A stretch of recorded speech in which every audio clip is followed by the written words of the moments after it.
పేదలకు భోజన వసతి కల్పించడంలో స్వర్గీయ మండపాక రాఘవమ్మ అందించిన సేవలు మరవలేనివని పలువురు వక్తలు పేర్కొన్నారు. రాఘవమ్మ 21వ వర్ధంతి కార్యక్రమాన్ని నారా లోకేష్ యువజన ఫౌండేషన్ రాష్ట్ర కమిటీ ఆధ్వర్యంలో ఘనంగా నిర్వహించారు. స్వర్గీయ మండపాక రాఘవమ్మ, ఎన్టీఆర్, వంగవీటి రంగా చిత్రపటాలకు పూలమాలలు వేసి నివాళులర్పించారు.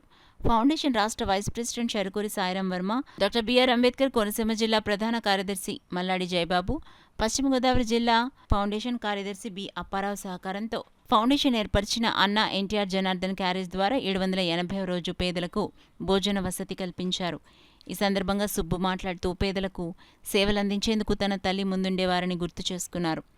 రాష్ట్రంలో కూటమి ప్రభుత్వం ఏర్పడి నెల రోజులు కావస్తుందని, ఇప్పటికే కొన్ని సంక్షేమ పథకాలు అమలు చేయడం జరుగుతోందని, త్వరలో మరిన్ని పథకాలు అమలు చేసే దిశగా ప్రభుత్వం అడుగులు వేస్తోందన్నారు.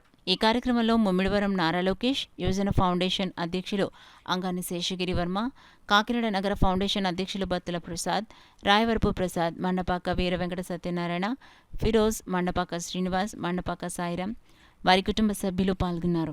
మండపాక వీర వెంకట సత్యనారాయణ, ఫిరోజ్ గారికి పేరు పేరున నా హృదయపూర్వక అభినందనలు తెలుపుతూ, ఈరోజు దేశ చరిత్రలోనే నారా లోకేష్ యువజన ఫౌండేషన్ ద్వారా ఏర్పరిచిన అన్నా ఎన్టీఆర్ క్యారేజ్ 800 రోజులకు పరుగులు తీస్తుంది. అదేవిధముగా ముఖ్యమంత్రి వర్యులు నారా చంద్రబాబు నాయుడు గారు అన్నట్టుగానే మరి మహిళలకు, వృద్ధులకు పెన్షన్ 4000 పెంచారు.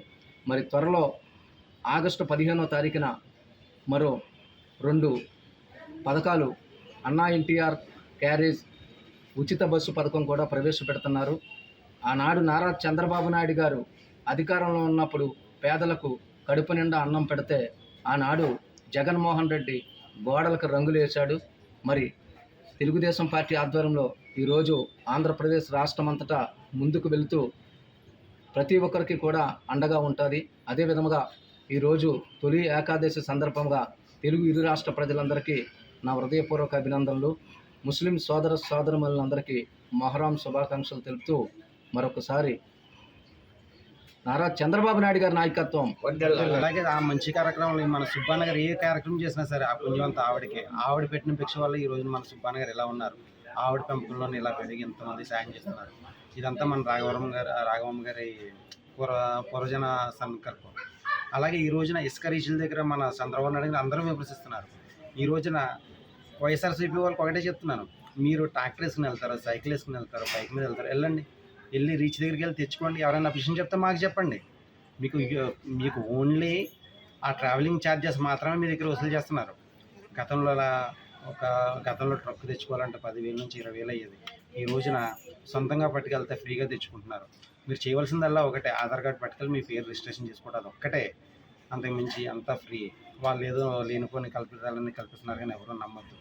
ఈ రోజున చంద్రబాబు నాయుడు గారు ఇలాంటి మహిళా సాధికారం బస్సు యాత్ర కూడా, బస్సు గురించి కూడా, ఫ్రీ బస్సు గురించి కూడా అనౌన్స్ చేశారు. రేపు ఆగస్టు 15 నుంచి ఫ్రీ బస్సు ఒకటి, దీపం పథకం కూడా అనౌన్స్ చేస్తున్నారు. కాబట్టి ఇలాగే మరిన్ని పథకాలు చేసుకుంటూ ముందుకెళ్ళాలని కోరుకుంటున్నాను.